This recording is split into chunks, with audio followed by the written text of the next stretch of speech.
તમને અહીંયા આવો ગાડીનો ઇન્સ્યોરન્સ મારો કેટલો છે ને, અહીંયા યુકેમાં આપણે તમે રહેતા હોય ઇન્સ્યોરન્સ ફાડી નાખે એવો જ આવતો હોય, બધાને આમ ફાટી નાથમાં આવી ગયું હોય. પણ શું કરવું પડે, સ્ટાર્ટિંગના 1-2 વર્ષ તો એવું જ લાગશે, પણ ધીમે ધીમે જો તમારા ક્યાંય એક્સિડન્ટ નહીં થાય, ક્લેમ બેમ નહીં કરો તો પછી ઘટી જાય. અત્યારે હું તમને ટૂંકમાં વાત કરું ને તો મારે 800ની ઉપર કંઈક છે આખા વર્ષનો. મેં હમણાં જ તે રિન્યુ કરાવ્યો, 825-26ની આજુબાજુ છે. વોટ એવર જે અમાઉન્ટ છે હું કદાચ અહીંયા નાખું એટલે તમે જોઈ લો.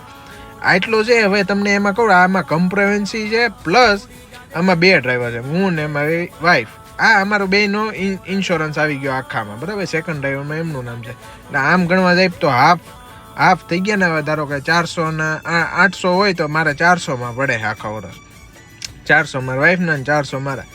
800 પાઉન્ડમાં અમારા 2 માણાનો આવી ગયો. પહેલા વર્ષે મેં હે ને કંઈક 1700-1800 જેવો ભર્યો હતો પહેલી વાર જ્યારે લાઇસન્સ આવ્યું હતું. ને પછી 1 વર્ષ પૂરું થાય પછી બીજા વર્ષે રિન્યુ કર્યો ત્યારે કંઈક 1200 જેવો હતો. ને હવે 850ની આજુબાજુ હે, 826ની આજુબાજુ જે કંઈ છે એ આટલો છે. એટલે તમારે ઇન્સ્યોરન્સ જાજો આવે ને પહેલાં 2 વર્ષ તો એ ભરીને આગળ વધી જવું. કેમ કે એકવાર ઇન્સ્યોરન્સ હરખો આમ કે ને સારી કંપનીમાં ભરી દીધો ને, જે બી તમે કંપની પ્રિફર કરતા હોય, હું કોઈ પર્સનલી નથી સજેસ્ટ કરતો. મારો અવિવ્યા હતો, મેં અવિવ્યામાંથી ચાલુ કરેલો ને હવે જનરલ એક્સિડન્ટમાં 2 વર્ષ જેવું આપણે અવિવ્યામાં રહ્યા.